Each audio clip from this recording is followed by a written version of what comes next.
제일 은혜 받은 것이 이 찬양이었어요. 5명밖에 안 되는 찬양대원과 지휘자가 연출해내는 예배전 음악이 얼마나 감동스러웠던지 제가 참 설교 전에 눈물을 흘렸는데 참으로 오늘 이렇게 와서 보니까 우리 위로 미정이가 있어서 플룻이 딱 안정이 되고 또 바이올린이 아주 아름답게 소리를 만들어내고 찬양대원 도겸이 뭐 다들 와서 찬양을 부르니까 참 감사하고 마음이 무척 감동스럽습니다. 그래서 제가 거기서 느낀 것은 목회자는 겸손해야 돼요. 목회자나 사모나 모두가 다 겸손해야 돼요. 권사, 장로 다 겸손하게 나를 내세우는 것이 아니라 주님 중심으로 일을 해야 되겠다라고 하는 것을 아주 마음속 깊이, 뼛속 깊이 느끼고 돌아왔습니다. 그래서 저를 43년 동안 이 자리에 있게 해주신 것 하나님의 축복이지만 여러분에게 정말 진심으로 감사를 드립니다. 저같이 부족한 사람이 어디 있겠어요. 그렇죠? 저는 그렇게 생각을 해요. 그럼에도 불구하고 우리 교회가 분열 한 번 없이 여기까지 왔다고 하는 것은 하나님의 축복과 여러분의 큰 은혜라고 생각하고 감사를 드립니다. 이제 나머지 시간 동안 최선을 다해서 여러분을 섬기기 위해서 노력을 하겠습니다.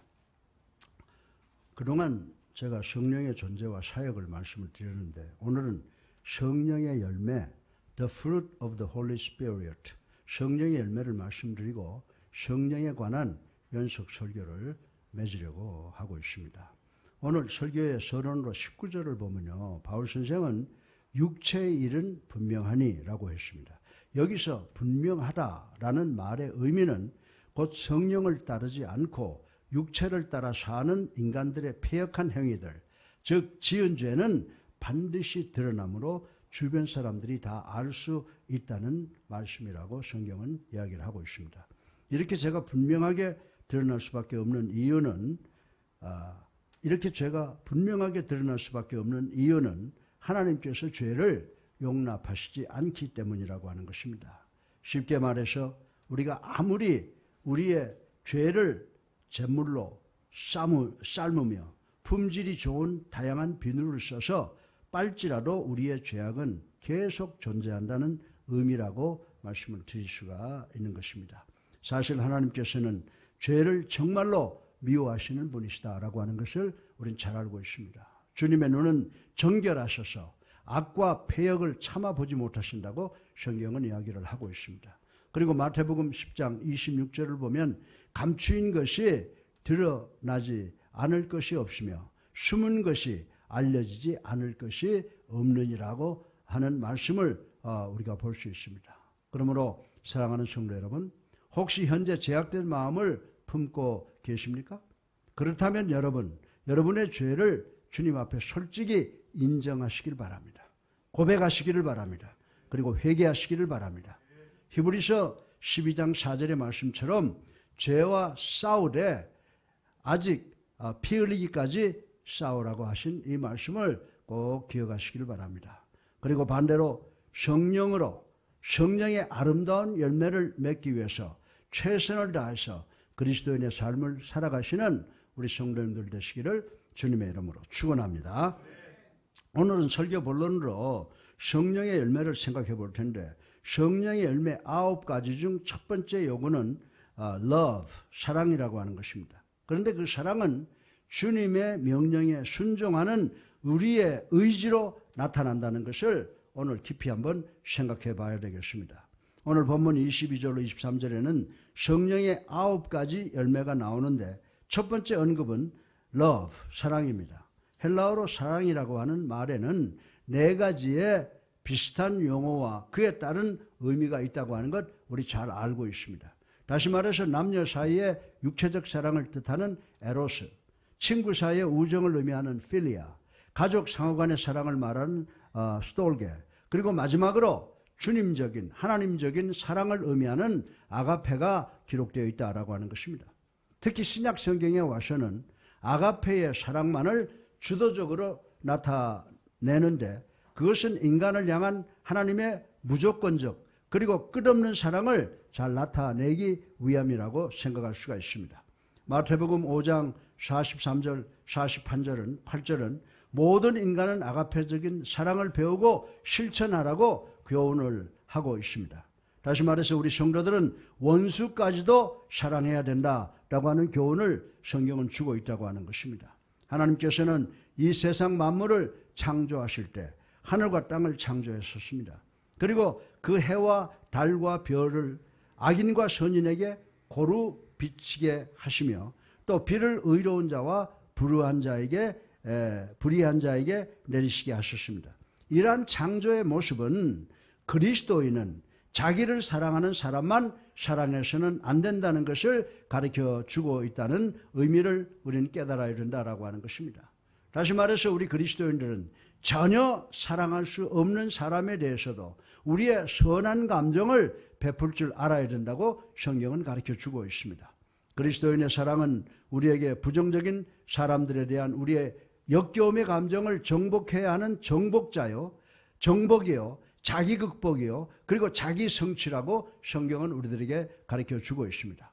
이처럼 사랑이 여러분과 나를 포함한 우리 인간의 의지와 관련되어 있다면 이 사랑은 반드시 행동으로 나타나야 된다고 성경은 지적을 하고 있는 것입니다.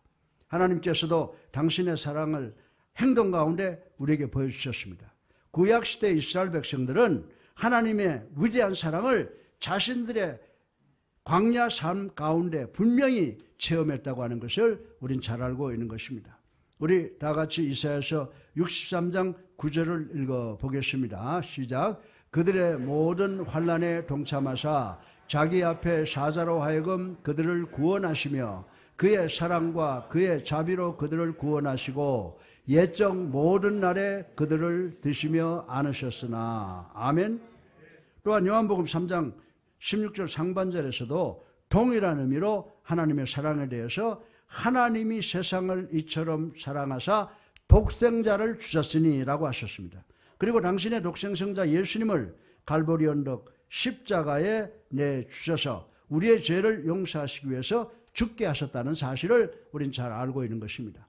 사랑하는 성도 여러분, 그러므로 여러분이 주님으로부터 받은 사랑의 명령을 몸으로 직접 실천하시기를 바랍니다. 사랑이 행위로 표현되고 실천되고 나타나기 전까지는 사막의 신기루처럼 사라지는 참다운 사랑이 되지 못한다고 하는 것입니다. 종이 울리기 전까지는 종의 가치를 나타내지 못하듯이 사랑은 행동으로 실천이 되어 나타나기 전까지는 참 사랑이 아니라고 하나님의 말씀은 우리들에게 가르쳐주고 있는 것입니다. 하나님의 사랑을 본받고 실천한다는 것이 결코 쉽지 않다는 것을 우리는 알 수가 있는 것입니다. 그러나 예수사랑교회 성도 여러분, 더 애쓰고 더 힘쓰시기를 주님의 이름으로 축원합니다. 그런 가운데 여러분 속에 내주하신 성령께서 여러분에게 능력을 더하여 주심으로 사랑할 수 있는 분들이 되시기를 주님의 이름으로 축원합니다. 성령의 두 번째 열매는 joy, 희락입니다. 우리가 항상 기뻐할 수 있으면 변함없으신 하나님께서 우리 생명의 기쁨의 근거가 되시기 때문임을 생각을 해보겠습니다. 쉽게 말해서 희락은 기쁨이라고 하는 것입니다. 즉 기쁨은 성령이 충만한 사람이 맺는 열매라는 것입니다. 우리 다 같이 데살로니가전서 5장 16절로 18절을 읽어보겠습니다. 항상 기뻐하라, 쉬지 말고 기도하라, 범사에 감사하라, 이것이 그리스도 예수 안에서 너희를 향하신 하나님의 뜻이니라. 아멘. 다시 말해서 이 조의 기쁨이라고 하는 것은 우리를 향하신 하나님의 분명한 뜻이므로 성령 충만한 모든 성도들은 항상 기뻐해야 된다고 우리에게 권면을 하고 있는 것입니다. 그렇다면 우리가 항상 기뻐할 수 있는 까닭은 바로 변함없으신 주님으로 인해 가능하다는 것을 알아야 된다라고 하는 것입니다. 빌립보서 4장 4절에 바울은 빌립보 교회에 보내는 편지에서 단순히 기뻐하라 라고 말하지 않고 주 안에서 기뻐하라 라고 제안하고 있는 것을 우리는 볼 수가 있습니다. 다시 말해서 주님 때문에 기뻐하라는 말인데 우리 주님은 변함이 없으신 분이시기 때문인 줄로 믿으시기 바랍니다. 세상의 모든 것이 다 변하기 마련이라고 하는 것입니다. 그러므로 우리가 변화무쌍한 세상 것들 위에 우리의 기쁨을 둔다면 우리의 기쁨 역시 곧 해가 뜨면 사라질 안개와 같은 것이라고 말씀을 드릴 수밖에 없는 것입니다. 그러나 늘 변함없으신 주님 한 분만으로 우리가 기뻐한다면 우리의 기쁨은 영원할 것이라고 성경은 우리들에게 가르쳐주고 있습니다. 데살로니가전서 5장 16절을 다시 살펴보면 우리가 기뻐하되 항상 기뻐해야 된다고 명령을 하고 있습니다. 이 의미는 우리의 기쁨이 순간적이거나 가변적인 것이 되어서는 절대로 안 된다는 말씀이라고 하는 것입니다. 사랑하는 성도 여러분, 여러분은 지금 기쁨의 삶을 살고 계십니까? 네. 그렇다면 그 기쁨의 근거를 무엇에 두고 있는지 마음에 손을 얹고 성찰하시기 바랍니다. 혹시 썩어질 세상의 부귀영화에 두고 있지 않습니까? 사랑하는 성도 여러분, 우리의 기쁨의 근거는 오직 예수 그리스도만으로 여러분의 얼굴에 그리고 여러분의 삶에 기쁨과 웃음이 떠나지 않는 여러분들이 되시기를 주님의 이름으로 축원합니다. 성령의 세 번째 열매는 peace, 화평입니다. 이 화평이란 관계의 완전성을 의미하는 함을 생각해 보겠습니다. 화평이란 말은 헬라 말로 에이레네인데 이 말은 하나님과의 관계 그리고 사람들과 상호 간의 관계가 완전한 상태를 의미하는 것이라고 성경은 우리들에게 가르쳐주고 있습니다. 우리 다 같이 로마서 5장 11절을 함께 읽어보겠습니다. 우리 주 믿음으로 의롭다 하심을 받았으니 우리 주 예수 그리스도로 말미암아 하나님과 화평을 누리자. 아멘. 예. 또 에베소서 2장 14절에서는요. 그리스도로 말미암아 이방인과 유대인들 사이를 가로막던 담이 허물어졌음을 선포하는 내용을 우리는 볼 수가 있습니다. 그는 우리의 화평이신지라 둘로 하나를 만드사 중간에 막힌 담을 허시고 라고 하심으로 화평이라 함은 이처럼 모든 관계의 완전함을 나타내주고 있다는 것을 우리는 깨달아야 되는 줄로 믿으시기 바랍니다. 따라서 우리 인간의 창조 목적은 하나님을 기쁘시게 하고 하나님을 영화롭게 하는 것이었으므로 우리 인간은 타락하기 이전에는 그런 역할을 제대로 수행할 수가 있었다고 하는 것입니다. 그러나 우리 인간의 범죄 이후 죄로 말미암아 하나님과 인간의 관계는 깨어지고 왜곡되고 말았다고 성경은 우리들에게 가르쳐주고 있습니다. 그럼에도 불구하고 주님은 여전히 우리와 화평하시기를 원하십니다. 이사야서 54장 10절에 보면은 산들은 떠나며 작은 산들은 옮길지라도 나의 인자는 내게서 떠나지 아니하며 화평케 하는 나의 언약은 옮기지 아니하리라고 했습니다. 따라서 우리는 이 말씀을 기억하며 주님과의 바른 관계를 회복하기 위해서 애쓰시기를 바랍니다. 동시에 우리는 사람들과의 관계도 바르게 회복해야 됩니다. 죄는 하나님과의 관계뿐만이 아니라 사람들과 사람들 사이의 관계까지도 깨트려 놓았다라고 하는 것입니다. 그래서 사람들 사이에는 시기와 질투와 분쟁과 불화와 같은 것들이 판을 치고 있다고 성경은 지적을 하고 있는 것입니다. 그러나 마태복음 5장 9절에서 주님께서는 이렇게 말씀하셨습니다. 우리 다 같이 한번 읽어보십시다. 시작. 화평케 하는 자는 복이 있나니 그들이 하나님의 아들이라 일컬음을 받을 것이며. 아멘. 그러므로 사랑하는 성도 여러분, 지금 이 시간 여러분들은 우선 위로 하나님과의 관계가 제대로 정립되어 있는지를 살펴보아야 합니다. 또한 옆으로 이웃들과의 관계가 온전한지를 돌아보셔야 된다라고 하는 것입니다. 그러한 관계들이 아무런 꺼리낌이 없으면 그 관계가 실로 튼튼하다고 확신이 된다면 여러분들은 주님의 자녀로 인정되어 피스메이커, 정말 평화를 만드는 사람들이 될 것이라고 성경은 이야기를 하고 있는 것입니다. 부디 여러분들을 통해 이 땅의 평화가 온전히 세워지기를 주님의 이름으로 축원합니다. 성령의 넷째 열매는 patience인데 이 오래 참음을 이야기하고 있습니다. 성도는 다른 사람의 잘못이나 핍박에 대해서 오래 참을 줄 알아야 함을 생각해 보겠습니다. 오래 참음, 곧 인내가 의미하는 바는 여러 가지입니다. 즉 그것은 먼저 하나님의 속성을 나타내거나 죄인된 인류를 향한 하나님의 태도를 나타낼 때 사용이 됩니다. 또한 다른 사람의 잘못이나 핍박에 대해 오래 참아줄 수 있는 성도의 덕목을 나타낼 때도 사용이 된다고 성경은 이야기를 해주고 있습니다. 그리고 자기 자신의 성장이나 성숙에 대해 인내심을 가질 것을 또한 권할 때도 사용된다라고 하는 것입니다.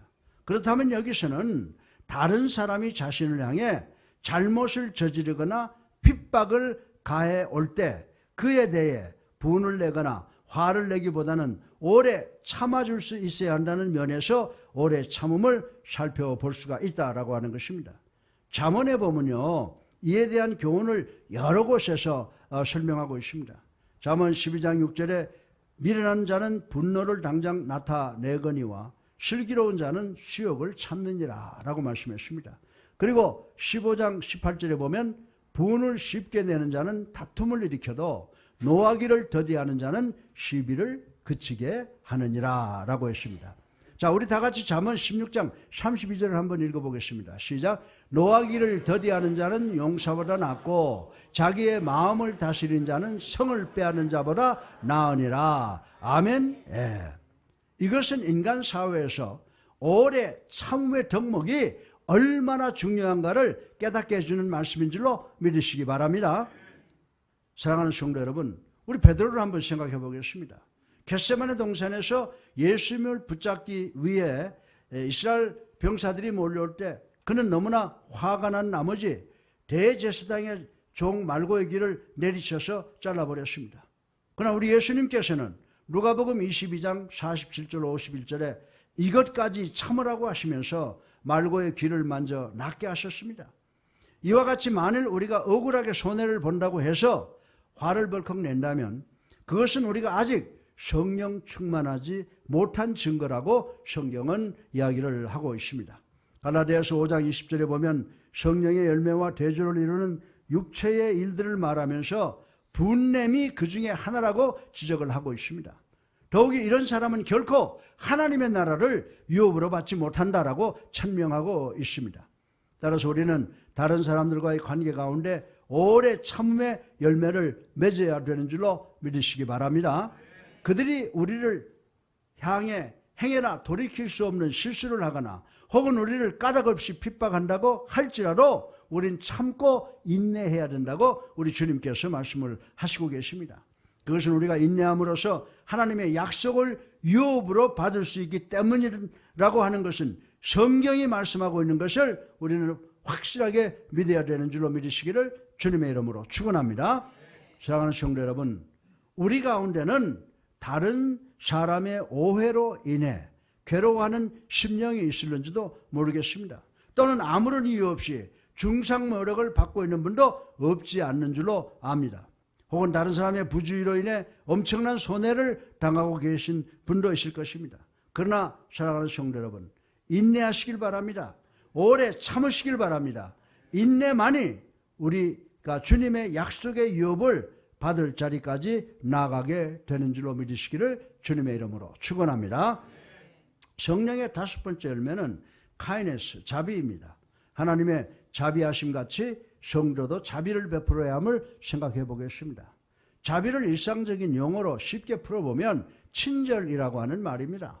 가령 마르크스 아울리에우스는 인간을 주님답게 만드는 것, 인간으로 하여금 주님을 닮게 하게 만드는 것이 바로 자비 또는 친절이라고 정의해 놓은 것을 우리 읽어볼 수가 있습니다. 이 말씀의 의미는 그만큼 자비가 인간의 기본적인 성향을 넘어서 있는 것이면서 인간에게 무엇보다도 필요한 성품임을 잘 보여주고 있다고 하는 것입니다. 성경에서도 자비는 하나님의 가장 중요한 성품 중 하나로 묘사되고 있습니다. 이 하나님의 자비는요, 보편적이고 무차별적이고 무조건적이라고 성경은 이야기를 하고 있습니다. 우리 다 같이 마태복음 5장 45절을 읽어보겠습니다. 이는 하나님이 그 해를 악인과 선인에게 비추시며 비를 의로운 자와 불의한 자에게 내려주심이라. 아멘. 이처럼 이 세상에서 하나님의 사랑과 하나님의 친절을 경험하지 않고 살아가는 사람은 아무도 없다고 성경은 우리들에게 이야기를 해주고 있습니다.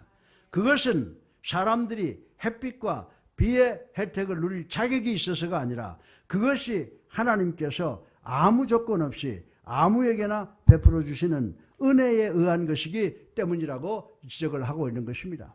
디도서 3장 4절로 5절에 보면요, 우리 구주 하나님의 자비와 사람, 사랑하심을 나타내실 때에 우리를 구원하시되라고 말씀을 했습니다. 이와 같이 하나님은 자비로우신 분이십니다. 그분의 자비는 햇빛과 비와 같이 세상 모든 만물들에게 은총으로 임할 뿐만이 아니라 택함 받은 자들에게 끝없는 용서로 나타난다고 성경은 우리들에게 설명을 해주고 있습니다. 누가복음 6장 36절에 너희 아버지의 자비하심 같이 너희도 자비하라. 아멘.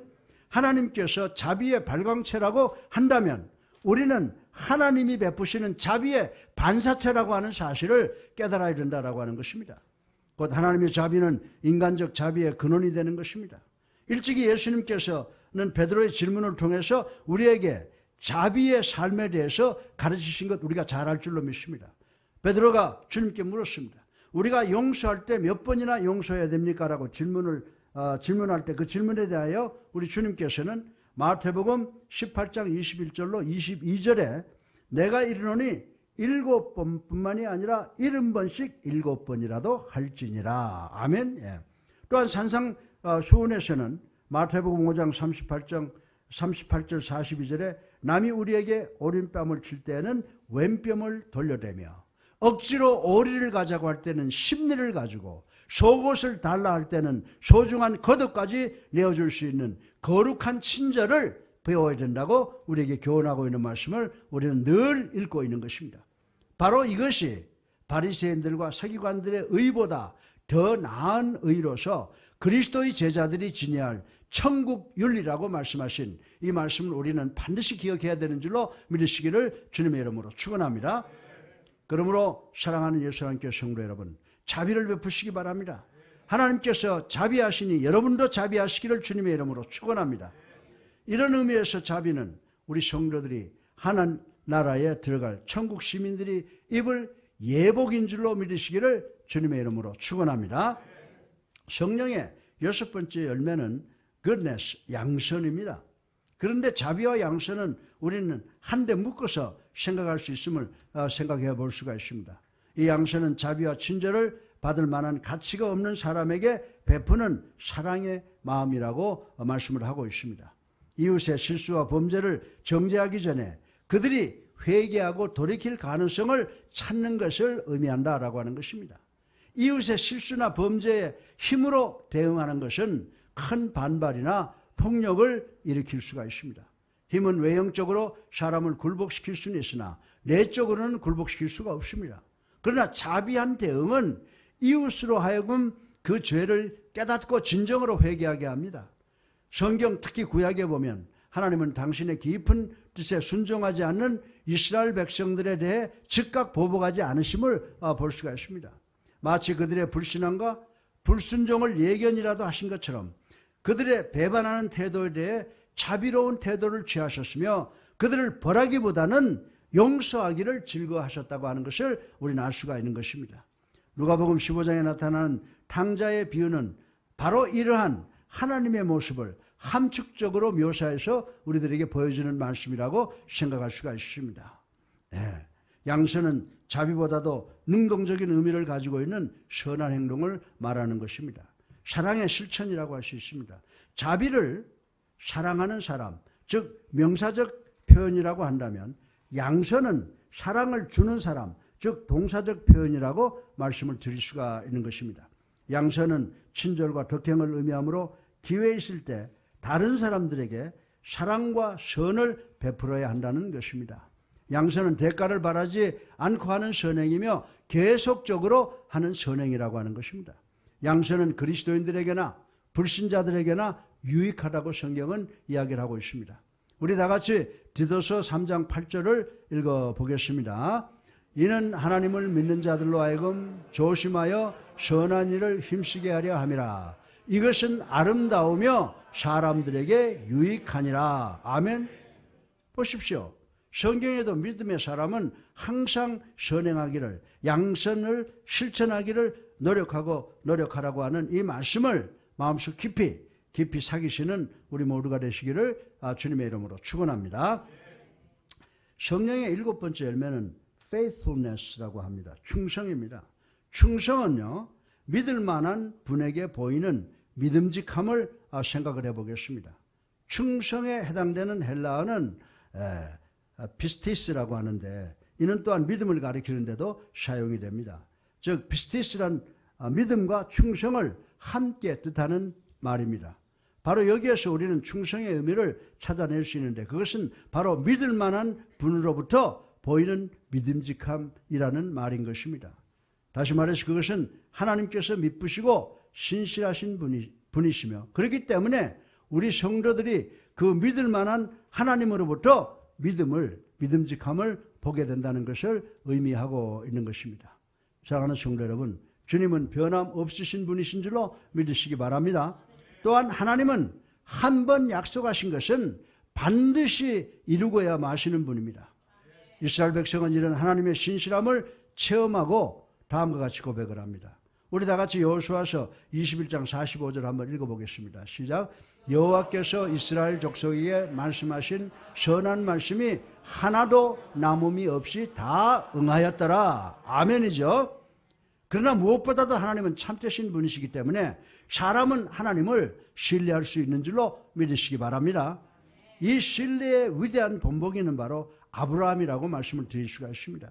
아브라함은 나이가 많이 들어 자식을 얻기가 불가능하다고 생각할 때에 하나님으로부터 자식을 얻을 것이라는 약속을 받았으나 이 약속은 인간적인 견지에서 생물학적으로 봤을 때 불가능한 일이라고 말씀을 드릴 수가 있습니다. 그러나 아브라함은 하나님을 믿었으며 사라 역시 하나님께서 미쁘신 줄 알았다고 하는 것입니다. 그렇다고 하면 이 아브라함과 사라가 도대체 무엇을 믿었다는 말입니까? 그것은 바로 하나님의 신실하심, 즉 그분이 약속하신 것을 능히 이루실 만큼 믿을 만한 분이라는 사실을 확실하게 믿었다라고 하는 것입니다. 마태복음 25장 14절로 13절의 달란트 비유에서 우리 주님은 종들에게 얼마 만에 그 재산을 맡기고 떠났던 비유를 말씀을 드린 적이 있습니다. 주님은 여기에서 이익을 남긴 종들에게 뭐라고 하셨어요? 잘하였도다. 착하고 충성된 종아. 내가 작은 일에 충성하였음에 내가 많은 것으로 내게 맡기리니 내 주인의 즐거움에 참여할지어다. 아멘. 이렇게 칭찬했습니다.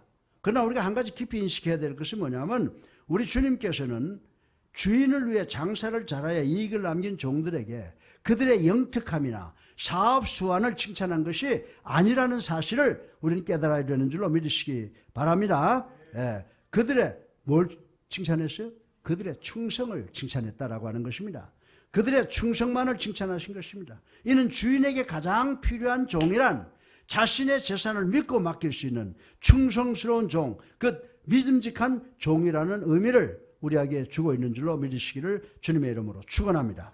사랑하는 성도 여러분, 우리 모두 주님의 종이자 청직이라고 불리는 성도들이 아닙니까?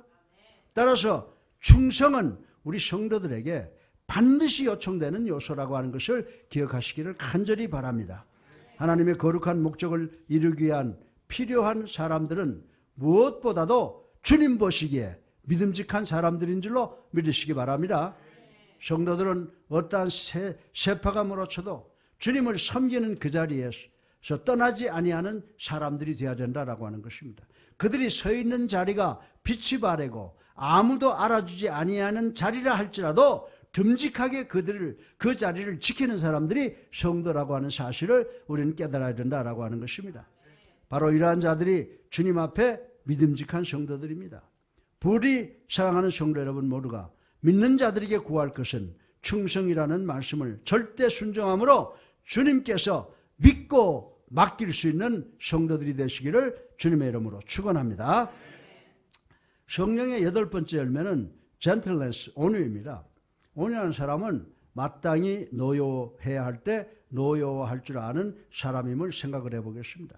흔히 우리는 온유한 사람은 우리 자신에게 해를 끼치는 사람들에게도 대항하지 않으며 자신의 의와 권리를 전혀 주장하지 않는 사람이라고 말할 경우가 많이 있습니다. 그래서 온유한 성품을 가질 때 어떠한 분냄도 옳지 않으며 오로지 묵묵히 참고 용인하는 것만이 옳다고 말하는 경우가 많이 있습니다. 사랑하는 성도 여러분, 성경이 말하고 있는 온유의 성품은 이렇게 말한 의미들과 대동소이하다고 생각은 할 수 있습니다. 일례로 고린도전서 6장 1절로 8절을 보게 되면 고린도 교회는 어떤 문제로 교인들 사이에 다툼이 생겨 이 문제를 결국 세상 법정에까지 끌고 들어갔습니다. 이 문제에 대해서 바울은 이렇게 답변을 합니다. 우리 다 같이 고린도전서 6장 7절을 읽어보겠습니다. 너희가 피차 고발함으로 너희 가운데 이미 뚜렷한 허물이 있나니 차라리 불의를 당하는 것이 낫지 아니하며 차라리 속는 것이 낫지 아니하냐. 아멘. 다시 말해서 법적으로 당연히 자기에게 돌아와야 할 몫이라고 하여 세상 사람들과 같이 정의나 법을 내세워 권리를 찾기에 급급한 태도는 옳지 않다는 말씀인 것입니다. 그러므로 그리스도인은 그것이 당연한 자신의 권리나 주장이라고 할지라도 그것을 양보하고 포기할 줄 아는 온유를 지녀야 된다라고 말씀을 하시고 계시는 것입니다. 가령 정의롭지 못한 독재자의 칼이 무서워 그의 뜻의 그릇됨을 지적하지 못하고 그냥 용인해 버린다든지, 아니면 무슨 일의 결정권을 지닌 자로서 유력자의 입김을 의식하여 옳지 못한 절차와 요구를 승낙하는 경우가 있다고 하는 것입니다. 그러나 이런 경우들은 결코 자신의 권리나 주장을 양보를 할 줄 아는 온유한 자의 행동이라고 할 수가 없다는 것입니다. 그것은 불의 앞에서 자신의 주장과 입장을 떳떳이 밝히지 못하는 비겁하며 호랑이 앞에서 움츠린 토끼와 같은 나약한 모습일 뿐이라고 바울은 설명을 하고 있는 것입니다. 우리 주님은 온유한 자의 가장 모범이 되시는 분이십니다. 믿으시죠? 예수님께서는 마태복음 11장 29절에 뭐라고 말씀하셨어요? 나는 마음이 온유하고 겸손하니 나의 멍에를 메고 내게 배우라. 그리하면 너희 마음이 쉼을 얻으리니. 아멘. 예. 또한 주님은 주님의 가장 가까이에서 주님을 보필한 수제자 베드로 역시 베드로전서 2장 23절에 예수님의 온유한 성품을 강조한 것을 우리 읽어볼 수가 있습니다. 그러나 이처럼 온유하신 분이 성전 안에서 매매하고 환전하는 자들을 어떻게 처리하셨습니까?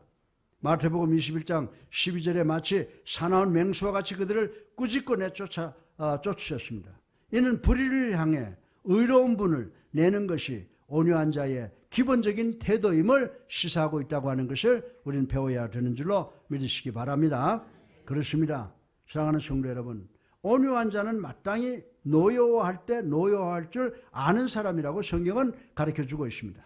사랑하는 성도 여러분, 모든 사람들이 편안함을 느낄 수 있는 부드러움과 온유함을 지니시기 바랍니다. 그러나 불의와 부정을 용인하는 비겁함을 취하지 않는 우리 예수랑교회 성도님들 되시기를 주님의 이름으로 축원합니다. 성령의 9번째 마지막 열매는 self-control, 절제입니다. 이 절제하는 사람은 자기 자신을 조절하고 제어할 줄 아는 사람을 생각해 보겠습니다. 이 절제라고 하는 말은 영어로는 두 단어가 합성되어 있는 것입니다. self, 자기 자신의, 그 다음에 control, 제어, 이 두 가지 단어가 합성된 말인데 self-control이라고 하는 말은 자기 자신을 제어한다라고 하는 의미를 지니고 있습니다.